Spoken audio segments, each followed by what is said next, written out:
Asterisk smoke filled the air. The battlefield was quiet now, but not peaceful. Burned metal, broken weapons, and lifeless bodies lay scattered like toys left behind in a forgotten war. The ground was still warm, and blood mixed with dust to form a dark, muddy paste. Behind a large rock, an alien girl was hiding. Her name was Virel, and she was badly injured.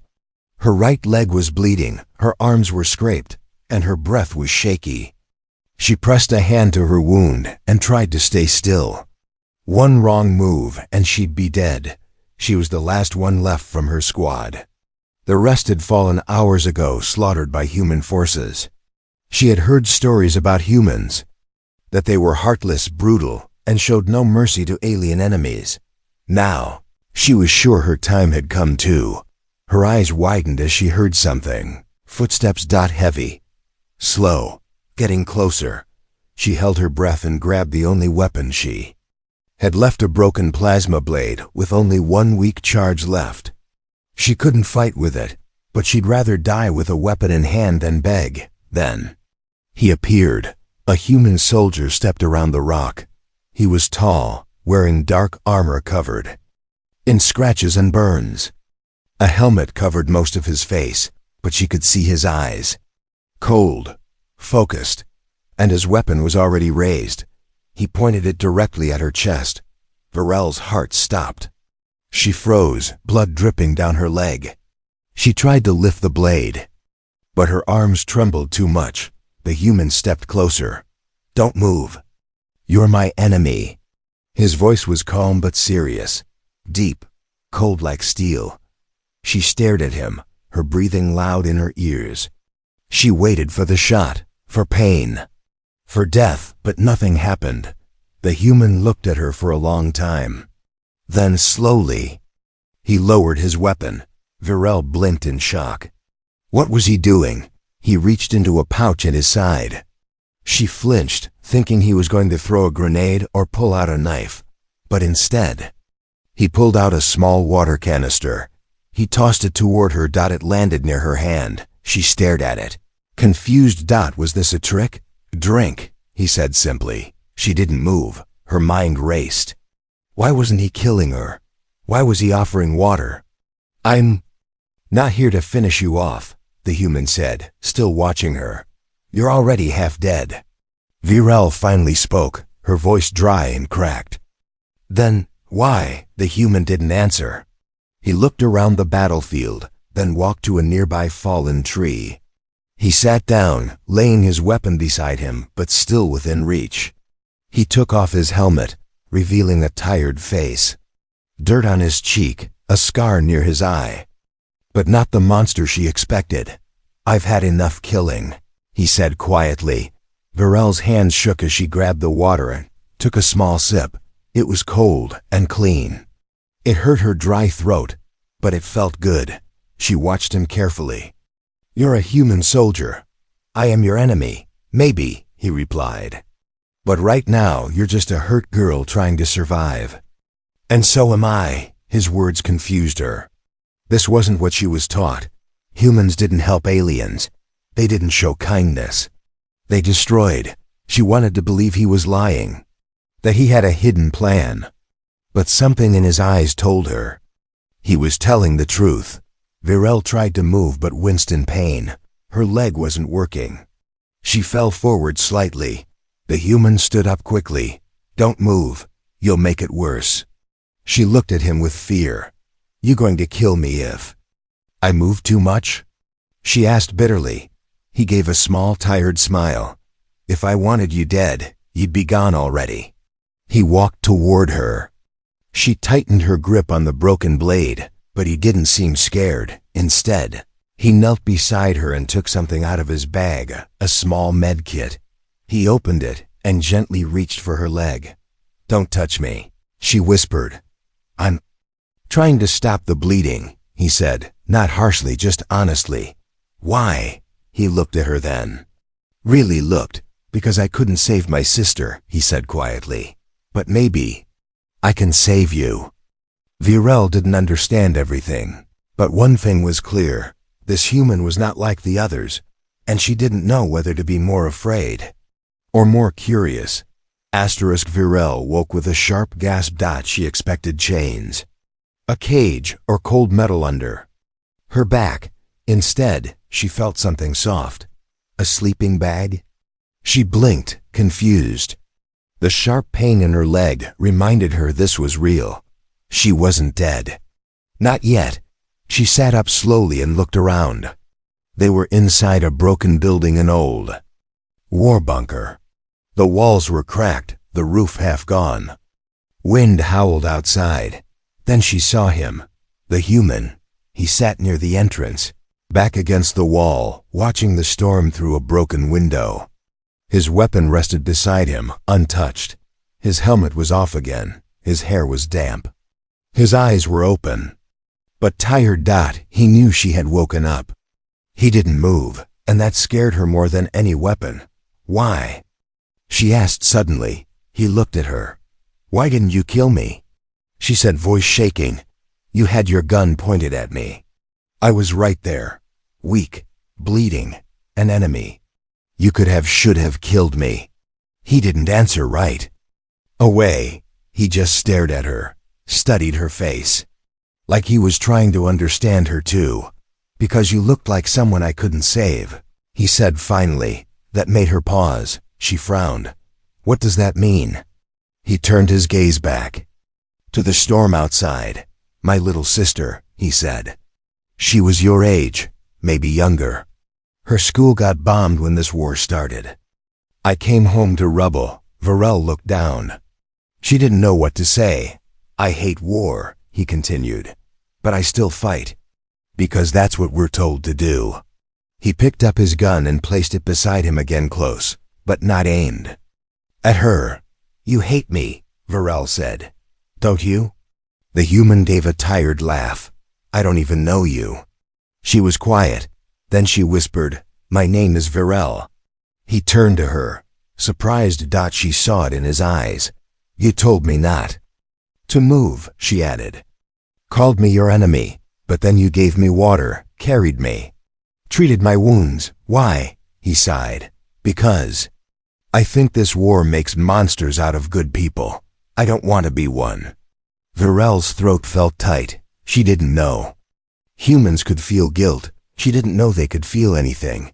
She had been told humans were mindless killers, cold, cruel, dangerous. But this one, he seemed more broken than her. She looked at his hands, rough, scarred. But when he touched her leg earlier, he was gentle. You still haven't told me your name, she said. He was silent for a moment.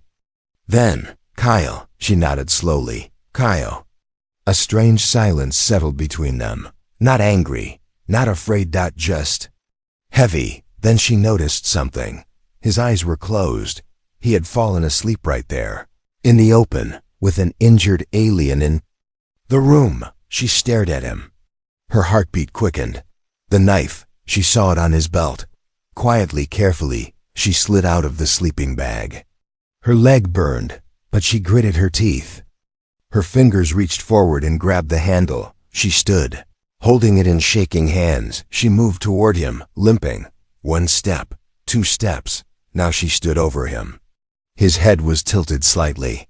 He looked so calm. The blade trembled in her grip. One move, and it would be over.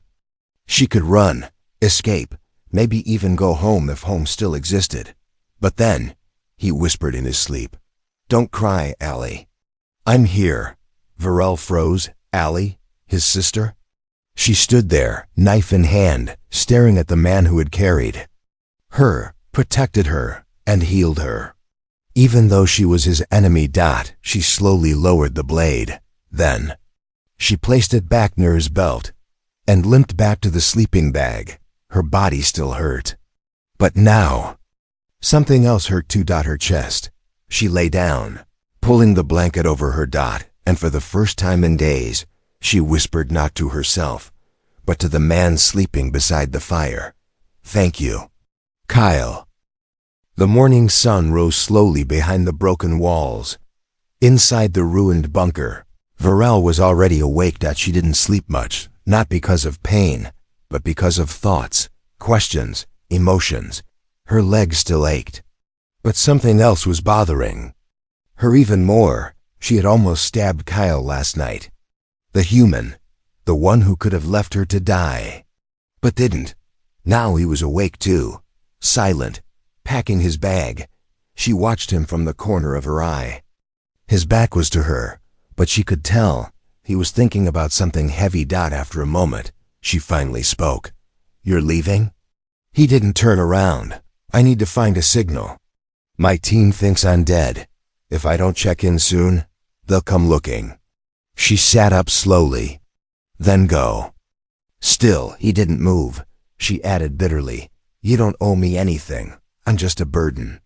This time, Kyle turned around. His eyes locked with hers. "You're not a burden," he said quietly.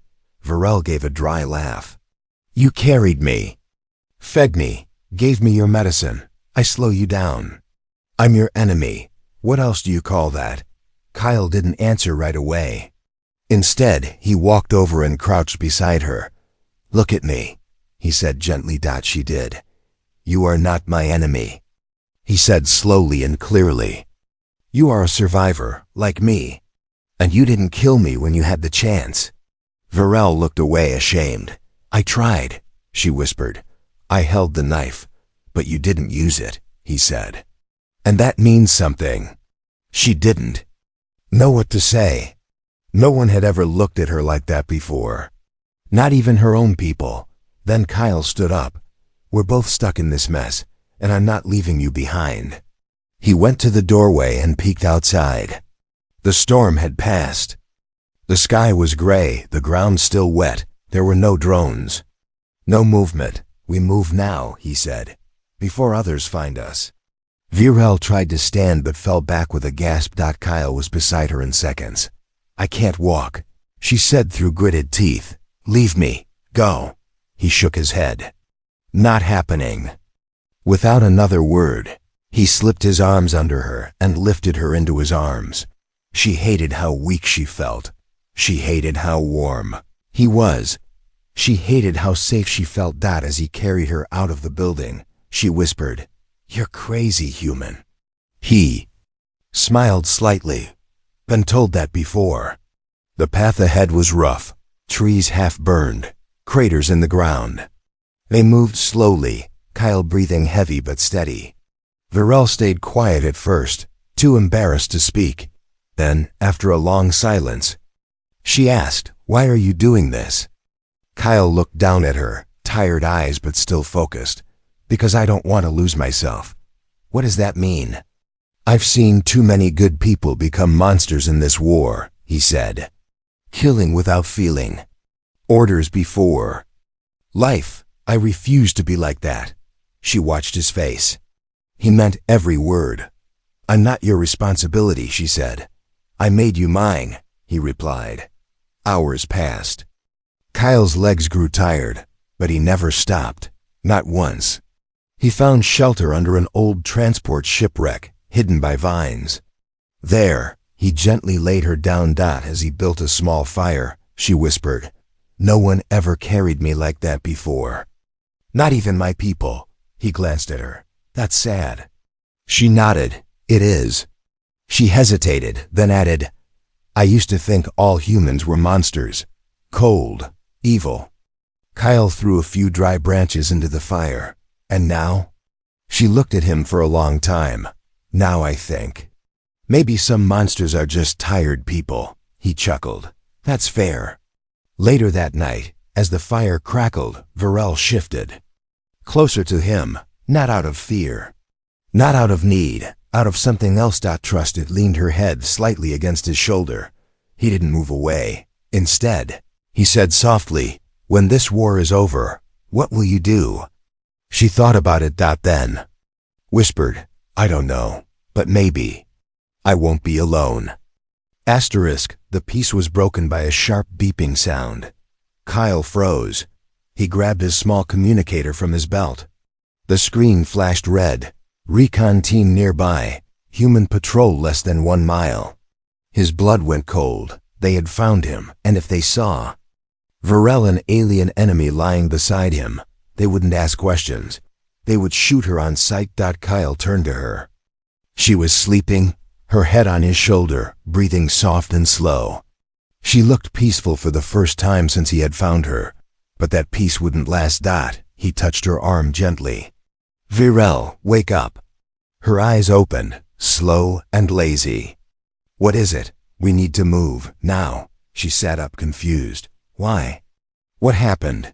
He showed her the communicator. Humans. My people. They're coming. Her face went pale. Then you have to go, she said quickly. Leave me here. If they see me, they won't, he cut in. I won't let them. She grabbed his wrist. Kyle, listen to me. If they see me with you, they'll call you a traitor. They'll kill you. You don't understand how serious this is. He stared at her, eyes hard. I do, and I'm still not leaving you. She shook her head. You're risking your life for me. Why? Because you matter. Virel looked at him like he was mad. I'm not your people. I'm not your friend. I'm not even human. Why do you care so much? Kyle lowered his voice. Because someone has to. They moved quickly. Kyle carried her again through the broken jungle, his breath heavy, his legs burning. Virel wrapped her arms around his neck, heart pounding with fear, not of dying, but of him dying for her. She hated that thought. Soon, they reached a large crater with rusted ship pieces buried inside. Kyle slipped down carefully and found a hollow under twisted metal. It smelled like oil and dust, but it was hidden. He laid her down inside. Stay here. No sound. No movement. She grabbed his arm again. What are you going to do? I'll lead them away. Tell them I found nothing. Her voice cracked. If they scan the area, they'll know. He gave a small smile. Then I'll lie better. She looked at him, and something inside her chest hurt. You're a good liar, she said. He nodded. Only when I need to be. Minutes later, Kyle stood on top of the crater as the human patrol arrived. 3 soldiers in dark armor stepped forward.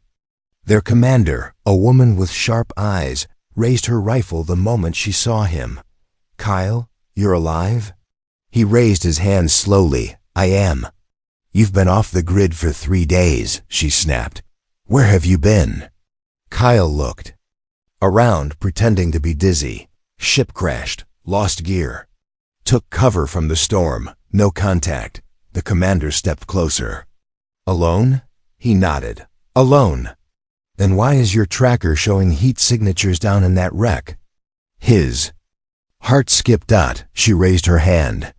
One soldier aimed a scanner down toward the wreckage. Virel held her breath under the metal. Her heart raced. If it beeped, she was done. But nothing came. No signs, the soldier said. Might be leftover energy from the ship parts. The commander narrowed her eyes. You sure? Yes, ma'am. She looked back at Kyle. You find any alien survivors? Kyle looked straight into her eyes. Not a single one. The patrol left after 10 tense minutes. Once the sounds faded, Kyle returned to the hiding spot. He pulled the metal aside and climbed in. Virel was curled in the dark, shaking. You okay? He whispered. She nodded but didn't look at him. Sat beside her. I told you they'd kill you if they found me, she said, voice low. And they almost did. Why are you so stubborn? Kyle sighed. Because I believe saving one life matters, even if it costs me everything. She looked up slowly. Even if it's an alien life? He nodded. Especially then. She stared at him. No one had ever said something like that to her. Even her own kind. Later that night, under the stars, Virel leaned against him, not because she was weak, but because she didn't want him to feel alone. She whispered, I was taught to fear humans. He smiled sadly. And I was taught to hate your kind. They both stared at the sky. Virel said, they'll keep hunting us. Kyle nodded. Then, we keep running. She closed her eyes. For the first time, she didn't feel like his enemy. She felt like his partner. The rain hadn't stopped for hours. Cold droplets poured from the sky like falling needles, soaking everything below. Mud covered the ground. Trees bent under the weight of the storm. Even the wind felt angry. Kyle could barely see through the downpour, but he didn't stop. He carried Virel on his back, her arms around his neck, her breath warm against his skin. She didn't speak, not because she couldn't, but because her heart was too full. This human, this soldier, was risking his life, carrying her through storm and darkness, just so she could live. And for what? She didn't understand it. She had seen humans kill her people without blinking. But this one? He gave her water. He gave her safety. He gave her his back, his strength, when she had none. And now, even as thunder cracked above them, he didn't let go.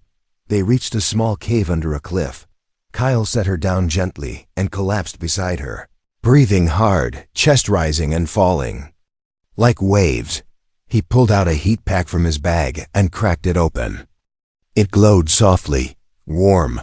He handed it to her, still catching his breath. "Here, you need it more than I do." She hesitated, then took it. "You're freezing too." "I'll live," he said with a weak smile. She stared at him. His face was pale. His lips had a blue tint. His jacket was torn at the shoulder, and his fingers were shaking from cold. "Why?" she whispered. He looked at her, confused. "Why what? Why do you keep doing this?" she asked. Her voice was soft, like a child asking why stars shine. "You risked everything, for me." He didn't answer right away. He just stared at the small fire he was trying to start with shaking hands. Then, finally he said, "Because someone should have done it for my sister." Virel looked down. That name again, his sister. What happened to her? She asked gently. Kyle took a long breath. She was caught in a crossfire. Civilians were told to evacuate, but no one came to help her. Everyone left her behind. She died waiting. He didn't look at her, but she was watching him closely now. He was shaking, not just from cold, but from pain. And still he saved her. Still, he protected her. "I didn't one of the people who walks away," Kyle said. "Not again. Not ever." Virel's throat felt tight. She shifted closer to him, holding the heat pack against both their hands. He looked at her, surprised. "You helped me," she said.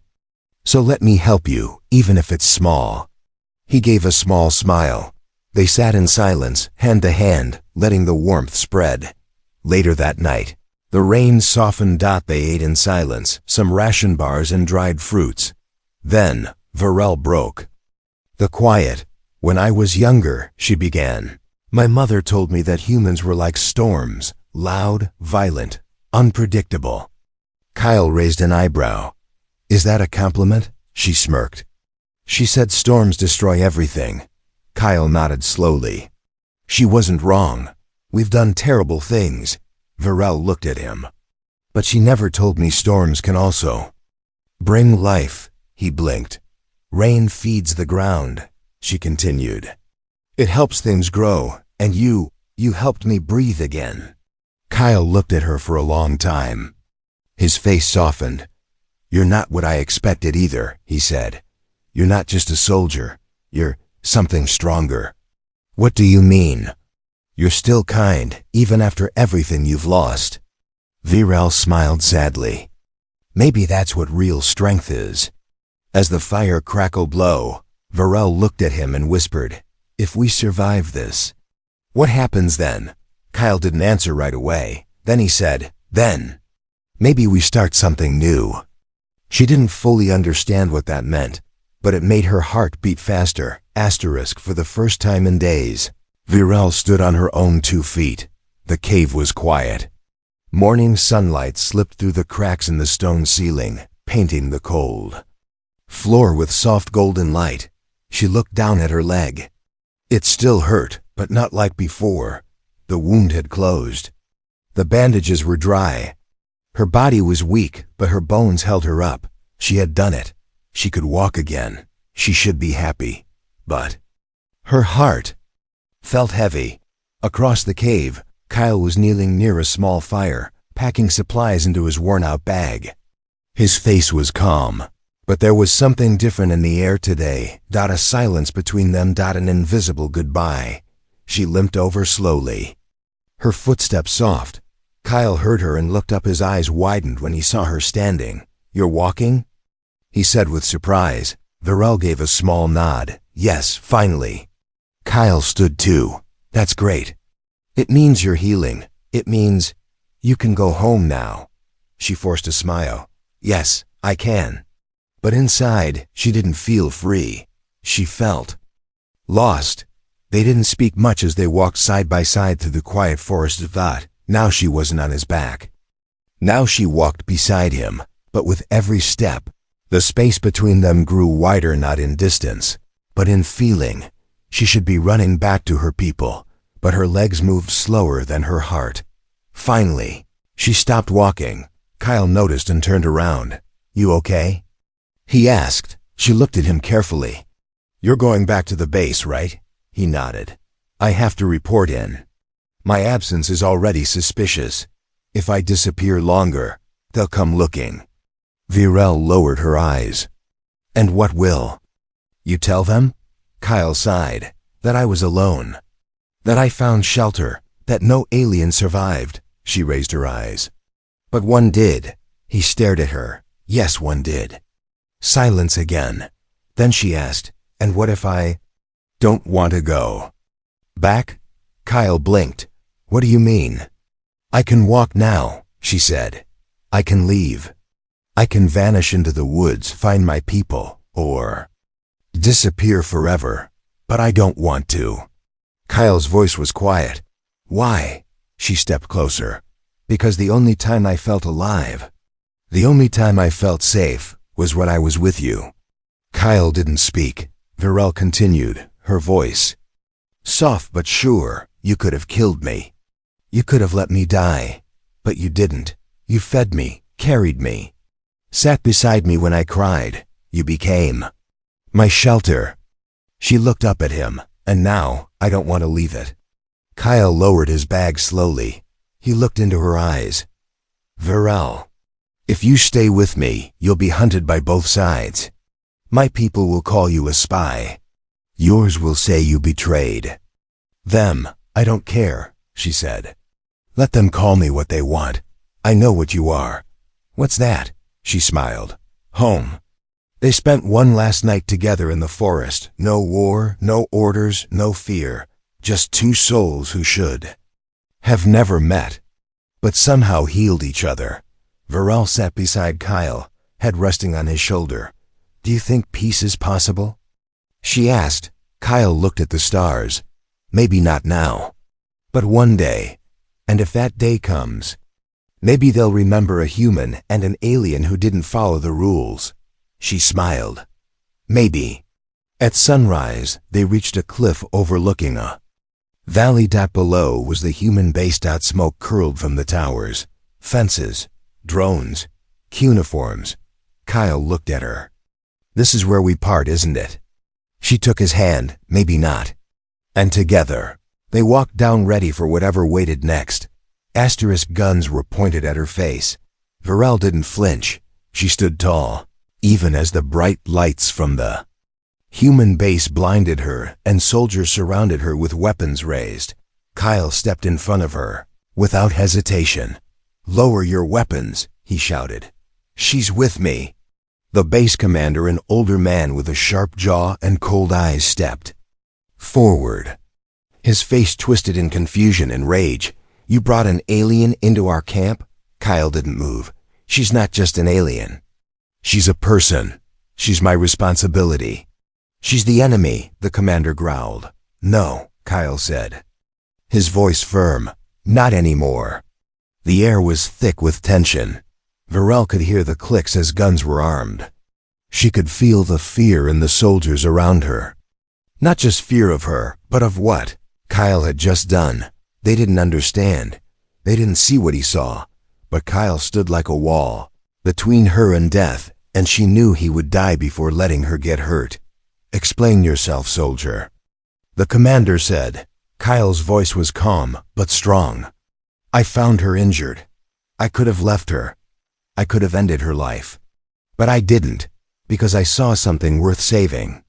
The soldiers shifted. She's one of them. Someone yelled, "She's a survivor," Kyle answered, "just like us. She's tired. She's broken. But she still has kindness. She still has honor." He turned to look at her. "She saved me too, in ways none of you understand." Virel swallowed hard. Her chest felt too full. No one had ever defended her like this. No one had ever called her worth saving. The commander's eyes narrowed. "Do you love her?" Silence. Kyle didn't answer right away. Then slowly, he turned back toward the soldiers and said clearly, "She was an enemy. But now she's all I have." No one moved. The wind blew softly across the base. Guns still pointed. But no one fired. The commander stared at Kyle for a long time, then looked at Virel. She met his gaze without fear. Finally, he sighed and gave a small wave of his hand. "Lower your weapons." One by one, the guns dropped. The danger was gone for now. Kyle turned to Virel. "You okay?" She nodded. "Are you?" He smiled softly. "I am now."